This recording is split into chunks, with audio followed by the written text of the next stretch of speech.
Let's get into it and bring our guests onto the show. Welcome to Andrea Dyan Brown, and we have Olivia Yates. Thank you so much for being here. Really appreciate it. Let's get into your intros and meet you. So, if you both could, in good old fashioned Wednesday style, we want to hear your full life story from birth to what brought you to now. And everyone can go find you on LinkedIn. Nina's in Iowa City.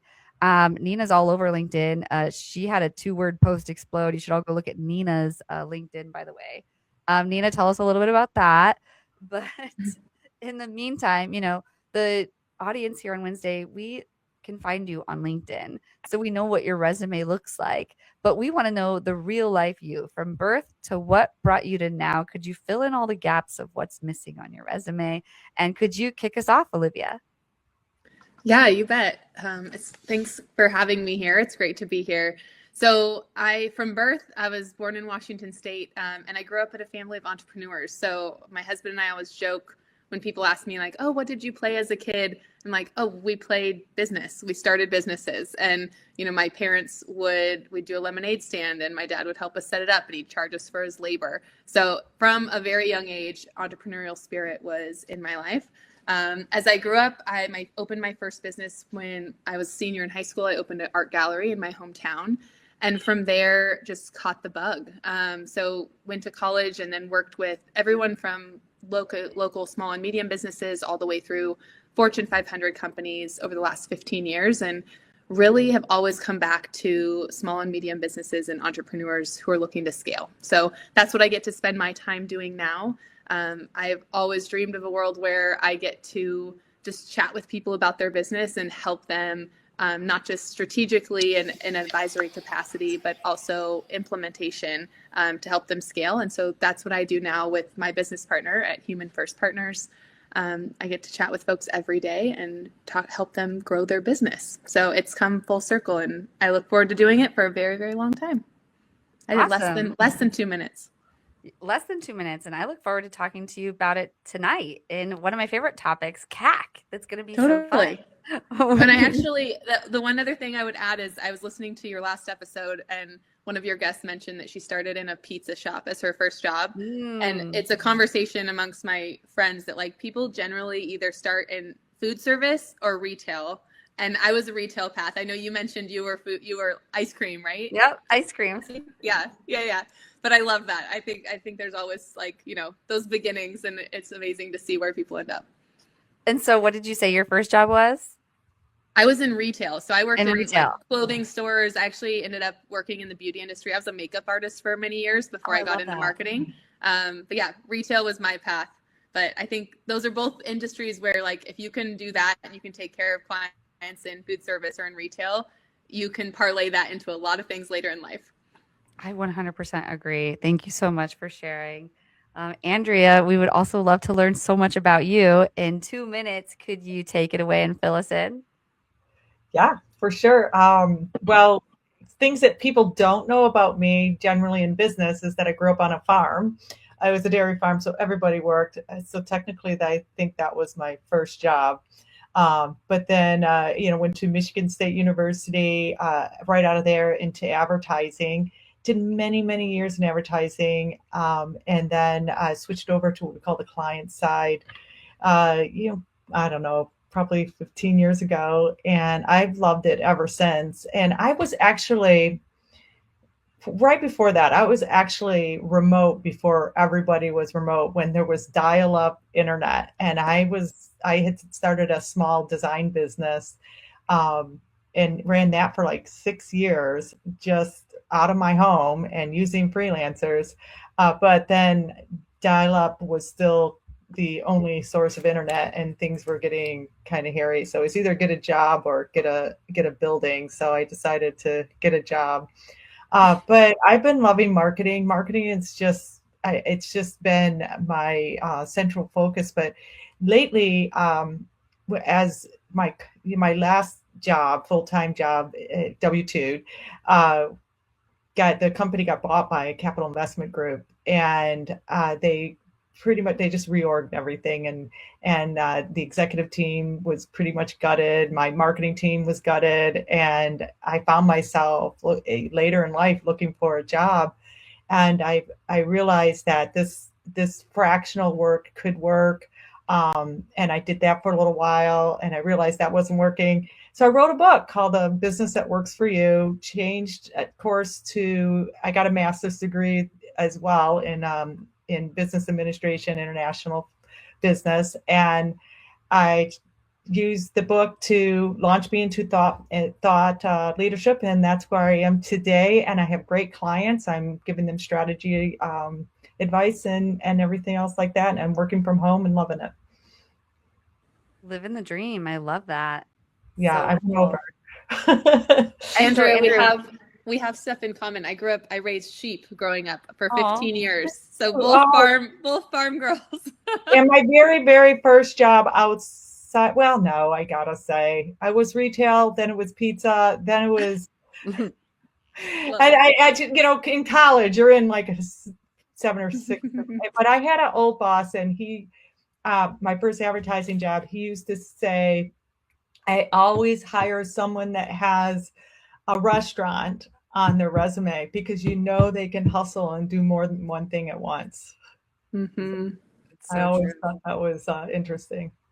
I did work at restaurants later on. I started ice cream at like 16, and then in college I was doing restaurants and bartending and all things. So I totally agree. I remember thinking that when I did that job too. I'm like, holy cow, I have to multitask so many things. If I can do this, I can do anything. Anyway, I digress. Curious though. So you said you started your first job was in restaurants then? Is that fair to say? First job outside of the farm, because farm pays Outside the farm. much Yeah, better. that's true. That is a real job Yeah, my grandparents paid a lot better than than than any. like going into somewhere like that. Yeah. Heck yeah. But it was actually, I forgot about this, but it was as a teenager, it was retail. My sister's best friend's family had a clothing shop in town, so I did that for a few hours a week at one point. Amazing. Yeah.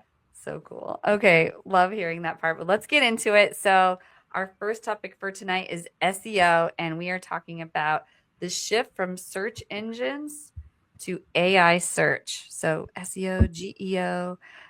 Andrea, could you kick us off on this one? Yeah, I mean, there's a big difference these days in how people are getting, more and more people are getting it through AI. So what we were used to is the search engines, and the search engines would be doing some indexing and crawling, and then they're going to give you these results based on ranking or who's paid for an ad, and with a little snippet with each result. Whereas AI is more conversational, and they look for content, and then they aggregate more than one site, and they generate just more of a direct response of what you're looking for. So whether you're using Gemini or looking at and I find myself on Google, I'm Googling something, looking at the Gemini response more than I do the list. But Chat GPT seems to be taking over a lot of that. And then we've got Claude.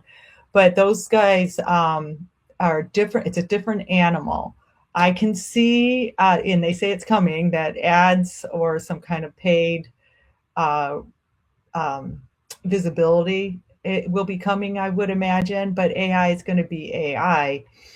It still has to be prompted, but it's going to find its information the way it's been programmed to find the information.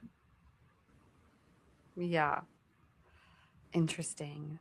Yeah, so it's a little different. So getting your company ready and making sure you have your content optimized, not for necessarily keywords, right? It's not looking for keywords. It's looking at all the content all at once, right? It's like, I got it, read your whole site in 5 seconds. And then it's going to see if that's relevant to the question or prompt that the user has put in. And having that optimized with lots of good information, not just plugged in to help your ranking on a page, is going to be key. And it's just a different way of looking at your website, looking at your content, constantly bringing in informational, educational content is going to keep you up there. And the AI, there's little tricks. Like I've been asking the AI, I've got clients, I'm just asking the AI, like, who should I be looking for this problem? And then what about this company if they don't come back with it? And I'm trying to teach it to learn how to recognize my companies that I'm working with. Yeah, interesting. What's the fastest way to do that? It's all new right now. So the fastest way is to go look at your text content on your Okay. website Mm-hmm. and just make sure that it all has some kind of informational problem solving directive with it. It backlinks, sure, those help, but it's not going down the path of SEO anymore. It's going down the path of that conversational, that information the AI is looking for. So, and again, it's new. I'm sure, like I said, ads, they're gonna open it up to get paid for, uh, special treatment, I guess is the word. but Yeah. but at this moment, the AIs are looking for the best way to answer the question that they're being asked. Mm-hmm.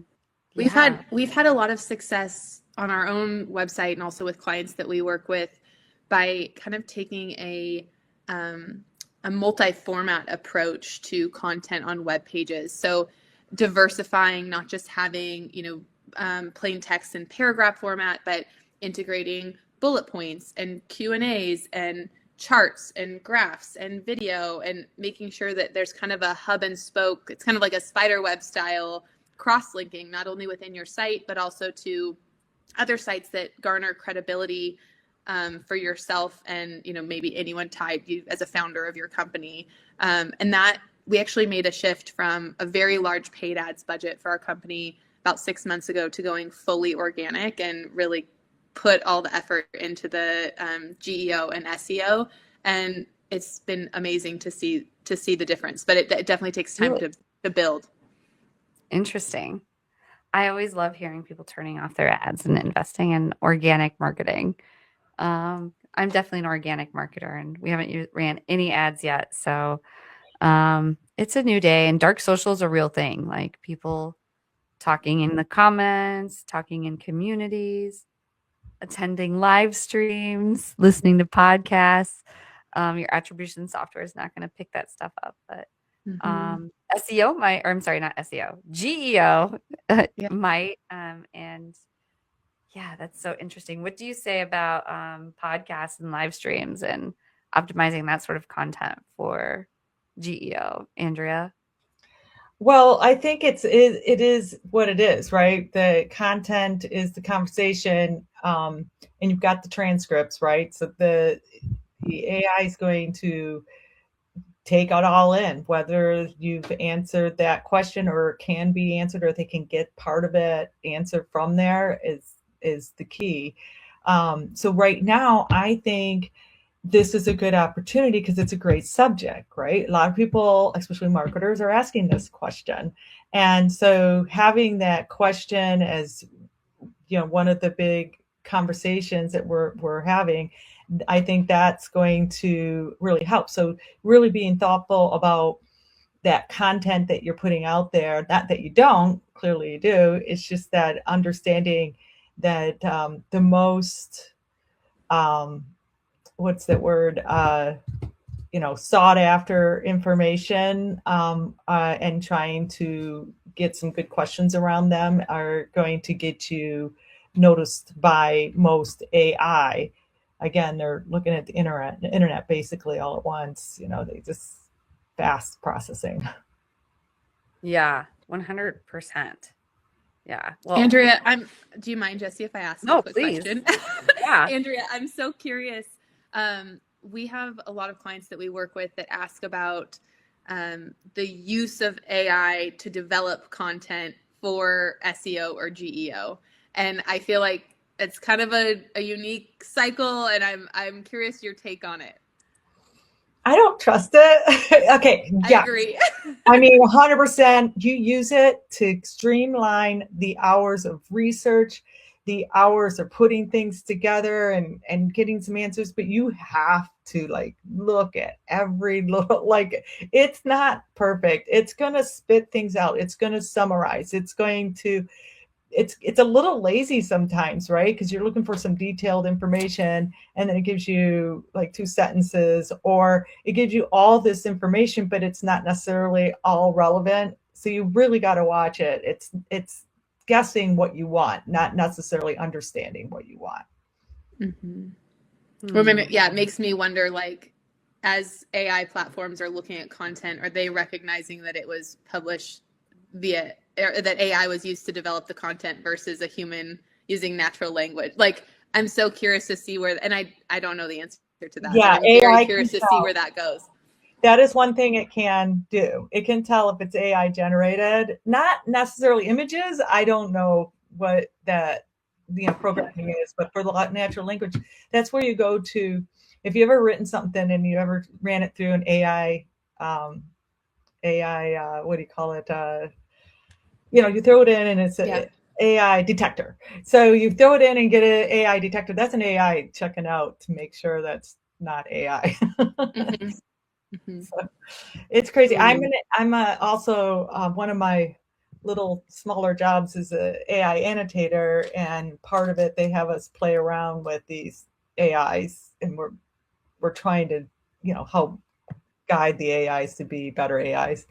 Anyway, I was on Claude and I was asking it all these questions, and it blew my mind. I think I blew its mind. So they got to a point, it was a philosophical question on whether they express emotion, but whether they can feel emotion. And at the end of the conversation, the AI is like, I am super perplexed because I don't know why this would bother me, or why I would be upset about, because it said would be upset because I asked it a really weird question. If you were given a body, but and then someone took away your arms and legs, how would you feel? And it was like, well, if it was a downgrade, then I'd be upset. And I was like, well, why would you be upset? Why would you care? And it was not answering that question well. It was almost like I was making it explode. It was very cool and scary. Why would you be upset? Yeah, that is really cool. Okay, so Michael Larkin chimed in. Layla, can we put his comment back up? Yeah, thank you. He says, we are following Google, and the large language AI platforms have said they will rank and reward those businesses that execute content that contains EEAT, experience, expertise, authority, and trustworthiness. Google it. Have you heard of that?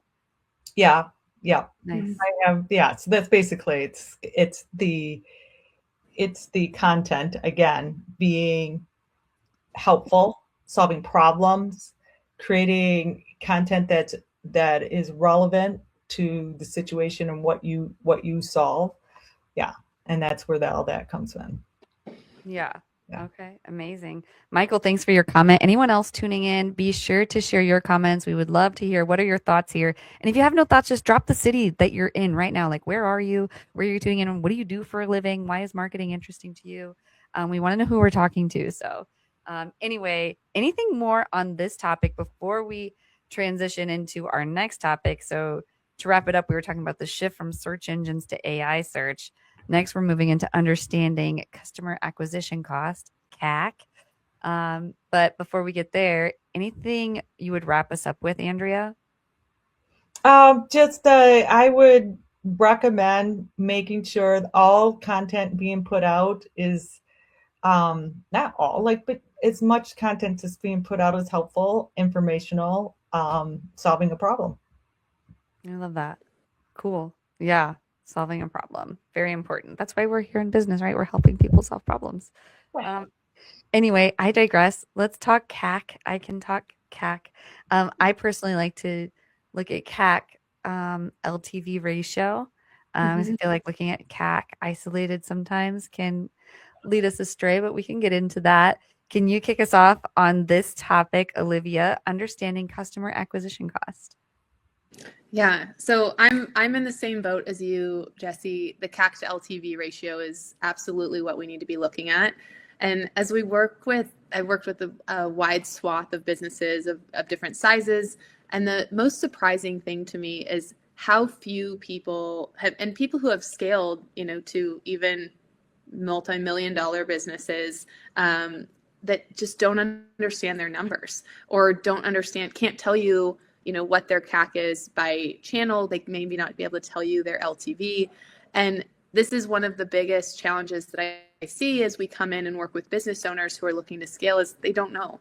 And so the thing to think about when you think about customer acquisition costs, and actually in your LinkedIn post, Jesse, someone made this comment prior to hopping on the show about not just understanding your CAC, but then understanding once you acquire that customer, what your customer journey looks like, what your website looks like, to make sure that you're actually converting that person. And so my opinion is that you need to look at your CAC kind of at all stages of your funnel and by all channels. And this should be something that you're not just looking at kind of recapping at the end of each month or annually, but something that you're looking at as a regular kind of heartbeat to your business. And so I always recommend to my clients, whether it's a spreadsheet or you use Go High Level and it's a dashboard, whatever, your flavor is, outline all of your marketing channels. And I know we'll talk about kind of multi-channel marketing in a little bit. And then understand back into what you need out of that channel. So if you have a financial goal for your business for that month, how many, based on the average, scope or size or product, how many of those do you need to sell? And then based on your channel mix, where and the percentage of where people have historically came from, how many people need to come from each of those channels? And that's where you're going to kind of back out of your funnel to then understand, okay, conversion rate by channel to get you to the point to how many touch points do you need on each channel to then convert to maybe in our business, we do discovery calls. So a lead comes in. What is the CAC from touch point to discovery call? And then what is the CAC once we get past the discovery call to, maybe a proposal send, a qualified lead? And then what's all the way down to someone becoming a client? And so really understanding at each stage will help you then better determine what channels you should be spending your time, energy, and money on. And, back to our conversation around paid advertising versus SEO and GEO, I'm a firm believer that it needs to be a mix, that we need to have a combination of all the things. I once had a mentor early in my career that described a three-legged stool when it comes to marketing, and paid is one of those legs. You have content or, social is one of those legs, and then organic and SEO. And you need all the legs, and there may be some legs that are shorter than others at times, but they all play a part. And so looking at your acquisition cost based on all of those channels is really important. And then once you look at your LTV, then you're actually able to say, okay, where's the healthiest ratio here? And what channels do we pour more into? And then the ones that aren't serving you well and you don't have that healthy CAC to LTV, stop doing it, turn it off. I have so many clients that I work with that love networking. They are part of groups. They're paying for groups. They go to events. They're paying for travel for these events. If we're looking at those, which I'm a firm believer that there's multiple points, people are getting multiple touch points in their journey before they convert to a client. That being said, if you've been doing something for years and you've been spending money and time on that, and you haven't yielded a client or referral from it, or you have, but the CAC to LTV isn't there, stop doing it. Stop spending your time doing that. Stop spending your money on those things, or dramatically reduce it and know that maybe that's part of your evergreen strategy or your brand strategy. But you need to pour the time and money into the channels that are converting at that CAC to LTV ratio that's actually moving the needle for your top line revenue and then ultimately your profit. Yes, 100%. I am with you on so many levels there. There are so many things you said, and I'm just like nodding. Yes, yes, yes. Great. Well, before I give my take, Andrea, what are your thoughts on all this? I mean, she nailed it, really. The multi-channel is always the best, and making sure all your content has synergy. Multi-campaign is always pretty good, and then you can take a look at what's doing well, what's not. But yes, they nailed it. You have to look at the CAC at every level. I'm sure everybody's a marketer that's watching this, but for those who aren't, it's customer acquisition costs. So, and you need to understand that as a business, so you can understand how to really spend your money in marketing. Yeah. And your time, right? I think that's the other thing is so many people look at acquisition costs just around, the cost tied to it, the paid ad costs, or even, maybe the salary that they're paying for the person running their social media account, but also how much time are you spending, right? Like, are you creating content for your social account that your social media manager is pushing out? How much time are you spending, and what's your hourly rate?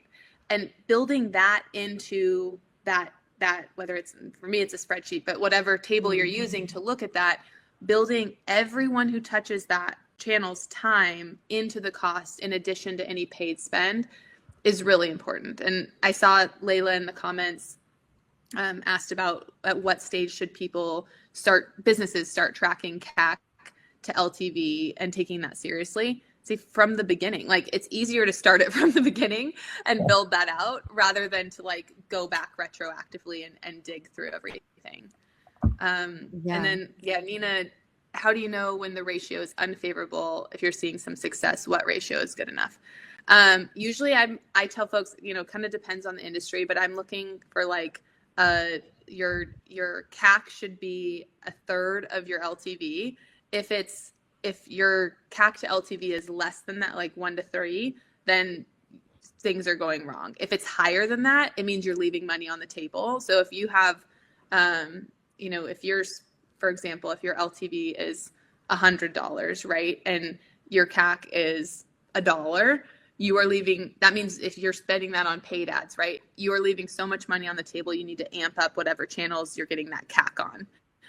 Versus if you look and it's a 50 to, a 1 to 2 ratio, $50 CAC to $100 LTV, that means that something needs to change. And I'm not one to say turn it off immediately. I think if it's a paid ads channel, if it's social, there's a lot of levers that you can pull. Try those levers, but also time box it, because so many people and businesses get caught with like, oh, I'm going to test this. And then you're several months down the road and you've been kind of draining the money for that channel if it's just not serving you. So give yourself some time bounds, and that should kind of help you keep things on track. Yeah, 100%. I did like earlier how you mentioned in-person events. I know you're just giving it as an example, but I remember when I was a full-time CMO looking at the costs that would go into trade shows, and I tried to convince the sales team that LinkedIn was the everyday trade show. And if they could show up and post on LinkedIn every day, and it shouldn't be about the business, the product, or the features. It should be about them. And, helping us like just build trust with people in the audience, that would have a higher return than all of that we were spending going to in-person events, because it gets quite expensive, especially if you have a booth. Some of these booths, oh my gosh, I remember. Or you're traveling, or both. I mean, when I was in a marketing role where I had to like set up these booths, you had to pay for the carpet. There's a cost there. You'd pay for the garbage cans. There's a cost there. You'd pay for the wires. You'd pay for the electricity. You have to pay for, then you have your background. And then this is thousands and thousands of dollars. And some companies will have like huge booths. And then, like she said, all the travel there. And then time to research those things. Remember, they always charge you for the lead capture machine, like to scan their. We had a QR code on a nameplate. You just scan that, and you'd have to pay for that in order to get your leads. But yeah, I had a company that we did a lot of trade shows, but that was an industry that was kind of necessary because there were professionals we were trying to get in front of that were not on LinkedIn. There are a lot of healthcare professionals and senior living professionals. So it worked for us. But yeah, tons and tons of money for every little thing. And then 100% labor. You couldn't touch anything. You could in your own booth. They had to do it all for you. You couldn't help. You're like, okay, I'll just watch you guys because it's union and we had to pay for it all. Yeah.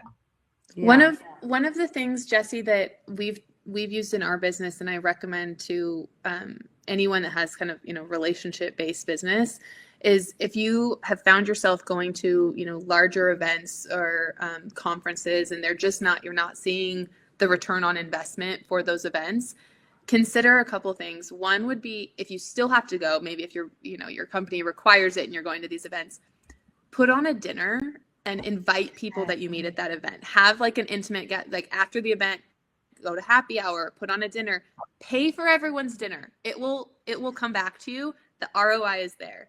If you're not going to an event, or you're trying to replace conferences or events in your kind of strategy, when you travel, if you travel to see clients, or if you have clients in different parts of the country, travel and invite people to a dinner. We've found so much success in intimate dinners, anywhere from 6 to 12 people. And now whenever my business partner and I travel, we let everyone know on LinkedIn. We say, hey, we're going to be in this city. We're going to do a dinner here. Send me a text if you can join.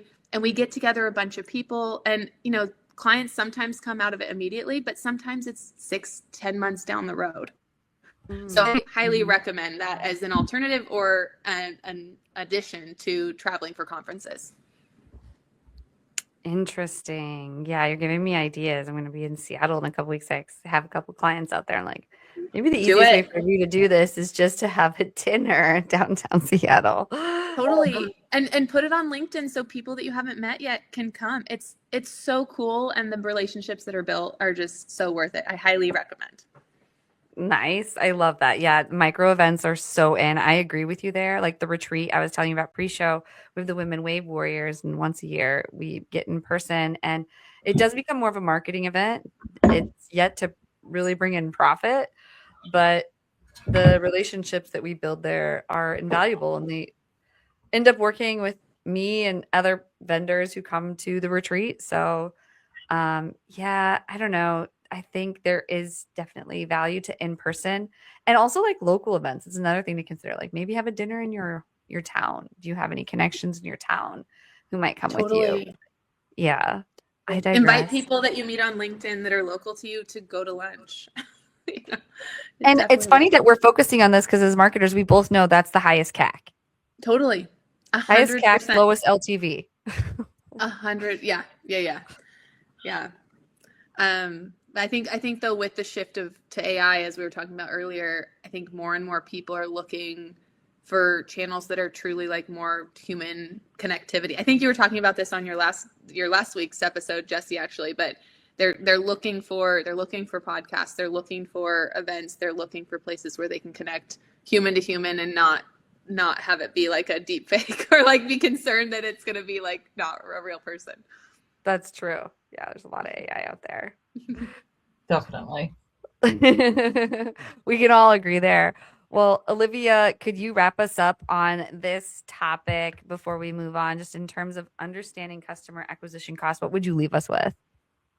Yeah, I would say that track it by channel, track your CAC to LTV by channel at all stages of your funnel.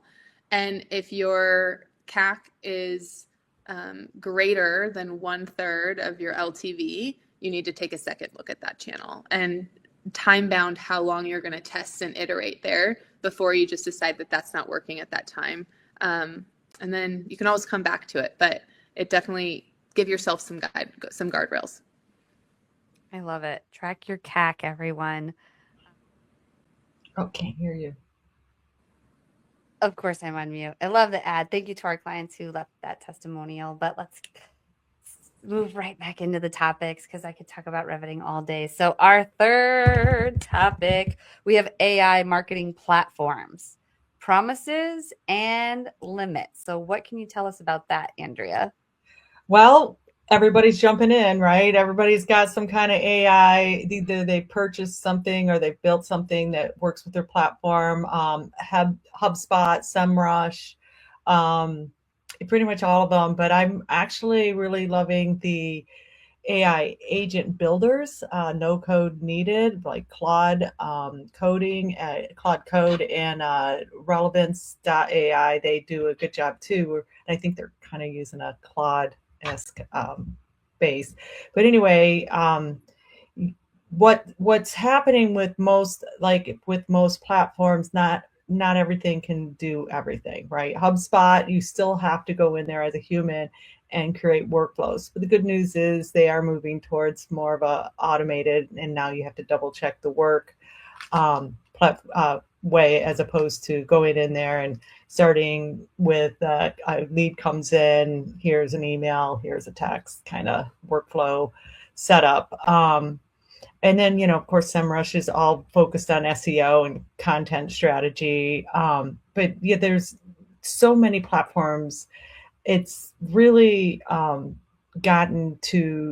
it's starting to get really kind of crowded in there, and trying to make that decision on what AI is best for your marketing strategy and your marketing needs all depends on what channels your strategy is directing you towards, and what are you working with now. Do you have to what your CRMs are, what platforms you're already invested in, what is your tech stack, and then take a look at what AIs they are providing, and then make a decision on whether you want to either keep that tech stack or switch to a new. But like I said, there are some wonderful ways of building your own marketing agent. I just read somewhere where someone built a whole marketing manager in Relevant AI, and they just basically had no code experience. They just told it what it needed to do, from social media, from creating content for emails, creating workflows, posting on social media, analyzing data, like it, and self-learning, so it can continue to learn, to understanding the brand strategy, all of that. Basically, I created a whole AI agent, marketing manager isk or assistant, that can execute, not and create and execute, but not necessarily autonomously. I would never trust an AI to do anything autonomously when it comes to creating content and posting it, because you always have to double, triple check the work. It's an AI. It's guessing at what you need and what you want. It can't understand what's in your head, and what it can help. Advise on what might or may not work, but it cannot take the place of a human and the way we think and the rational thought and how we can empathize and put ourselves in like our customer shoes and their voice and what they're looking for. So yeah, it's getting really crowded out there, and then I can see a lot of things shaking out, and a lot of people getting purchased and gobbled up by the bigger guys. But it's hard to make a decision right now. I'd ask an AI. Yeah. Well, Nina says human in the loop is vital, and I agree. 100% human in the loop. 100%. AI is only as good as the person using it. Mm-hmm. It can't replace, it can help, it can streamline. So think about it. If you're a business owner and you're like, oh, I need to hire marketing, either create a marketing AI or hire a marketing company, I would say hire the marketing company and let them create the AI, because they know what they're doing. They know how, they understand marketing strategy, and it's as good as the person using it. So it's not there to replace, it's there to streamline. So imagine having them be able to do 10 times as much, easier, faster. It's just making things easier and faster, and taking away the grunt work, if you will, on a lot of things, and streamlining processes. Yeah, 100%. What's your take on all of this, Olivia? I mean, I'm in the same boat as both of you. I think that it's really important to leverage it as a tool. And if you aren't, you're missing the boat. You're going to be left behind. So like if you haven't integrated AI into, your workflow, whether that's things that you do behind the scenes, whether it's helping to expedite, different marketing channels, which we'll talk about in a minute, I think you're missing an opportunity, and your competitors are doing it. So you're getting, if you're putting yourself behind the curve essentially. So I know we work with a lot of clients who come in and, to the point that was made, they know that they need to leverage it. They're not sure how to do it or what parts of their business it makes the most sense for. And then we come in and help them do that. And I think that's the sweet spot, is like working with people who have done it themselves, who have pattern recognition, who understand what needs to be executed with that AI tool, and then let them build it for you. So you're not coming in and just making assumptions and kind of building it with a generic tool or approach, which is what we often see. Like the amount of emails I get that are like, I have some questions based on the scope that you sent me. And I literally got one in the last couple of months that had 400 questions.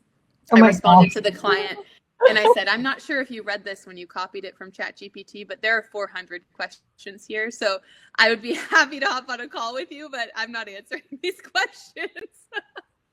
Another advice I would say, yeah, you're 100% right. I mean, Olivia, you have to get on, if you don't have it implemented, helping you with processes and streamlining things. And so your one person can do 10 things in quarter of the time. Then yeah, your competitors are doing it. So they're going to keep moving forward, where you could get stuck. But the biggest issue that I'm finding with a lot of clients, and people coming to me and asking for my advice is, the AI strategy. You can't just go in and go, oh, well, that sounds like it'll help me in this area and that'll help me in that area. You really need to look at what areas can benefit most. And I would start, like, take baby steps. Don't just go in and get 4 different AIs and go, I'm going to put it in this area and that area. And then you're ended up firing all the AIs, or there's a big mess made and things are not going right. And then you hate AI and you'll never go back again. Whoa, so sorry. I have a cat. For everybody out there, I'm babysitting a cat and it's jumping around, trying to jump on the computer. Anyway, so yeah, you need a strategy. You need to look at your business, and whether you're in marketing or you're in-house marketing or a marketing agency, you need to look at the business, understand where the AI can benefit, and take baby steps. Don't just go out and then demo always, and take advantage of free trials, because you want to make sure it's right before you implement it, because that's a lot. It gets really into your business and it's a lot to do and to put up. There's a lot of, your security has to be involved and all that. So you just want to make sure you're looking at the right stuff. Yes. The last thing I would add on that, and I just had a conversation with a client on this, so this is from her, not me, but we were talking about leveraging different AI tools in her business, and I gave her some to check out and said, okay, come to our next meeting and we'll kind of let me know what your thoughts are. And she chose, after her research, she chose a tool that was most aligned with her from a values perspective, from a business values perspective. So look at the companies that you're supporting and definitely check your settings to make sure you know what information you're putting out there. But I thought that was really insightful as well. So if you're someone that's been hesitant to leverage AI in your business from a values perspective, the first thing is, if you're using you have an iPhone, you're already using, if you're using Google, you're already using it. So you can't pick and choose, this counts and this doesn't. But you can look at tools that have alignment with what your business values are, and make decisions around who you support with your money. So I think that was an important thing that a client recently brought up to me. Great point. I mean, really great point. And also, who's AI? Who's making it? Who exactly? Who's the company? Where is it from? Exactly. Yeah, who owns it? There's you never know. Yeah, 100%. Nina says, my eyebrows perked up at security. 100% agree. She does data governance. Nina, tell us more. What excites you? Yeah, I did a keynote for this Society of Actuaries, and I started the lecture with I had some surveys, that people could code in, and Okay. how many of you would use AI in your daily activities for work? And it was near zero, and it was, and then at the end I asked again, and it was up to like 40%. Very, very unsure on AI. They don't trust it for sure. Mhm. Wow. Well, on that, that's a great place to wrap us up. Would there be maybe just like one piece of actionable advice you might share, Andrea, before we transition on? Yeah, don't be scared of AI. It should be a tool that you use, and it's as good as the person using it. You can actually, once you have an AI in your system, kind of close the doors so it only can be accessed by you in your system. So, I mean, there's ways of securing it so that it becomes your AI and not on like a SaaS or a platform that you have to share all your data with. It can be within your system. Yes, 100%. Nina's asking, how are they training on your data too? Also, adoption is a huge issue as well as shadow AI. Any last comments on that before I move on?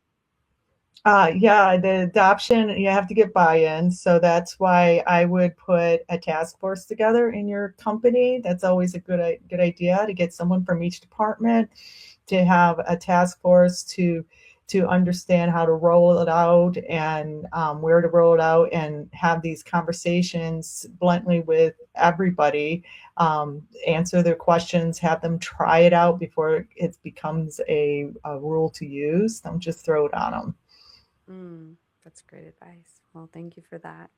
And let's transition now as we're getting close to the end. We got to get into topic 4. We're going to go a little over tonight. Hope that's okay. Multi-channel marketing strategy. Olivia, could you kick us off? Yeah, and I can be fairly quick with this. I feel like our prior topics actually led us into this really well. The reason that I included this in the talk tonight is I have so many clients that have come to me recently, and when we look at their marketing strategy and look at all the different places, channels, platforms that they're on, channels that they're testing, so many of them are like, oh, well, I don't do that because it didn't work. And oftentimes the next question is, okay, well, how long did you use it? What did you try? Tell me more about this. And I'm finding a lot lately that many people are kind of Xing channels after they test it for a handful of weeks, or they hire an agency for 3 months to work on XYZ social channel, or an email campaign, and they didn't see the results, and so they are done and they don't want to look at it again. And then they're coming to someone like myself or my team and saying, I want to scale, but I don't really have any channels because email doesn't work for this reason and this social channel doesn't work for this reason. So I really bring it up to just share with folks that give yourself a longer window, and also similar to the AI conversation of like the person who's asking the questions and doing the prompts matters. The person who's executing the work on that channel matters. So if you've been using a team that that you're kind of cross training, and you have someone who this is their job, but they in their spare time they're doing your social media, that's probably why it's not working. And so if you want to really leverage a channel appropriately, you need to look at the investment, both the time and the financial investment that you need to put into that channel. And if you're not able to do that across many channels at once, pick one or two. If there are channels that more align with your company's values, or for example, Jesse's company, like on LinkedIn, if you're looking at LinkedIn and you've just been kind of posting regular posts and you haven't looked at leveraging video or live streaming or any of these other strategies, find someone who can help you do that. And that's really where you're going to be able to move the needle. And then when you start doing this, you want to track your CAC to LTV and all of your conversion rates. And then you also want to look at how and where can you leverage AI to automate any of this? Because there may be things that you're doing that a human has been doing historically, and you can get a tool to do it 100 times faster. And all of a sudden, your CAC to LTV is looking very different, because instead of paying an admin assistant to do cold outreach by the hour, you're leveraging an AI tool that's doing it for, a $49 a month subscription. So I encourage everyone to just do a little bit of an assessment of the channels that they're currently using, any channels you've written off, and ask questions to yourself about understand why you aren't using that channel, and to see if there's a way to kind of test it and introduce it again in an environment where you're, coming at it by having an expert execute, and then also leveraging the tools that you have in your toolbox. Yes. Get an expert and leverage the tools that you have in the toolbox. I love that. And thank you for referencing Reveting and using it as an example. Love that. Of course. Andrew, what's your take on this? I agree. I would just add that your customer base is your gold mine. I'm always a proponent, if you're a company, if it makes sense, referrals, loyalty programs are great ways to grow organically, very, very, very low CAC. I would leverage any kind of customer base that you have, especially if it's a consumer, if you're B2C. But if you're B2B, it should be a part of your repertoire to ask for those referrals, and even have a partner referral program going on that you can help grow that customer base even more. And it's just naturally. Yeah. The one thing that you sparked, Andrea, that I'll also add back on top is also looking at lost leads. And this isn't applicable for every business, obviously, but look at people that, the timing wasn't right, or they were waiting on a budget thing, and circle back with those people as well, like fish from the pond that you're already in, before you, venture out, or do both. But I think that would be the one thing I would add to that we've found a lot of success in with our clients. 100%. I love that. And I love that you brought CAC back up, because earlier when we were talking about CAC, we were only talking about what is your highest CAC. We didn't really talk about what is your lowest CAC. Your lowest CAC is typically always your customer base. We forget our lowest hanging fruit is our existing customer base, keeping them happy, because customer acquisition cost is so high. So you've already got them as a customer. So keep them happy and upgrade them. So customer success becomes really important in this role. I think Reveting, us internally, we're really starting to learn that in 2026. We're trying to scale. So in January and February, we got really serious about our operations. But I digress. I think it's really important that you are keeping your existing customers happy if you want to keep high or low CAC and a high LTV. 100%. I'm glad it all comes full circle like that. Anything more either of you would add on this topic before we go into the Guru of the Week? No? Okay, well, let's do it. Let's play that video, Layla. The Guru of the Week. Ooh, the Guru of the Week. Ooh. Oh my gosh, I used to sing that every week. Yes. Who is your Guru of the Week? I can go first. Thomas Ryan Oakes, I somehow got on his email list, and he is wonderful at sending out good, quick tips, showing a problem, how it was solved, best practices. I really love those emails. I save them all. And mine is Kelsey. I'm not going to attempt to try to do her last name because I may butcher it. But Kelsey's actually putting on a handful of events for female founders and entrepreneurs. I'm going to one in Charlotte, North Carolina. They're called City Girls. And I've been following her for a while, and she really blends motherhood and entrepreneurship, which I find, with 2 kids of my own, it's just a topic that a lot of people talk about, but somehow you still feel kind of alone in it. And so I always like to recommend folks that are bringing that kind of like reality in real life and balancing that, or not balancing it with the work that we do. So definitely give her a follow and check out her event. Yes, definitely not balancing that. And I totally agree. I have 2 kids. I'm a mother myself. So there is a lot happening. I mean, I missed a live stream yesterday. We're supposed to produce me in the background because, duty calls, kids are happening. And like, you just think your lizard brain just kicks in. You're a mom. I digress. But yes, thank you for sharing both of them. I tagged them in the comments. Hopefully everyone listening will tag them in the comments. Go follow them. Diversify your feed and learn about some new gurus. And before we wrap up, next week we have another great episode. So we've got Iran Mizrahani coming on. I'm sorry if I'm pronouncing that wrong, but he is a dynamic individual, CEO, Source 86. Go search him on LinkedIn. You're going to be blown away by his history. And then Henry Young, the founder and CEO of A Very Research. So going to be another good conversation. But before we go, we want to know a little bit more about both of you, who it is you serve, how you serve them, and if they can be served by you, how do they reach you? Olivia, could you let us know? Yeah, you bet. So my company is Human First Partners. My business partner, McKenna, and I serve business founders and entrepreneurs who are looking to scale their business, but for whatever reason have hit a ceiling, whether that's bandwidth, budget, you name it. And we're really unique in that we come in not just as traditional business advisors or strategists, but we also help implement. And we do all of this with a profit share model. So we don't make money unless we grow your profit. And so it really gives us skin in the game. And honestly, it's been the most fulfilling work that I've done in my entire career. So we work with folks across all industries, lots of various business sizes, but really the people that are looking to scale and haven't been able to do it. And if you're interested in working with us or learning more, you can follow me on LinkedIn, which I put in the chat. You can also find us online at wearehumanfirst.co. And then I can tell you more about what we're doing. Awesome. Love that. And I see that Marissa just tuned in. Hey, Marissa. That's what MomLink does. She has a MomLink group chat if there's any other moms who want another entrepreneurial chat. Marissa, share some more about it in the chat while we hear from Andrea. Andrea, could you tell us who it is you serve, how you serve them, and if they could be served by you, how do they reach you? Yeah, no problem. Yes, I work with companies of various sizes.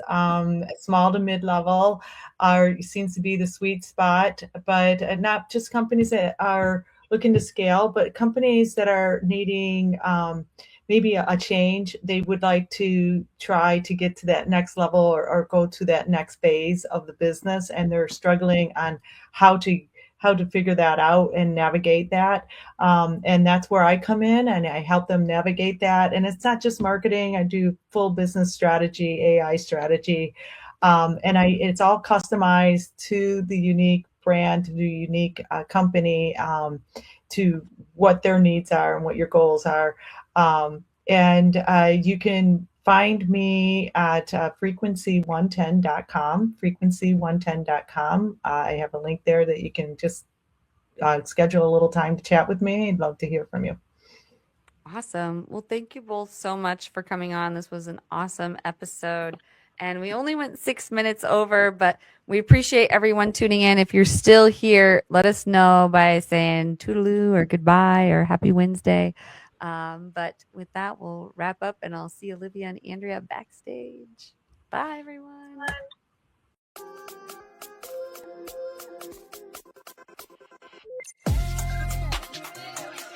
Bye.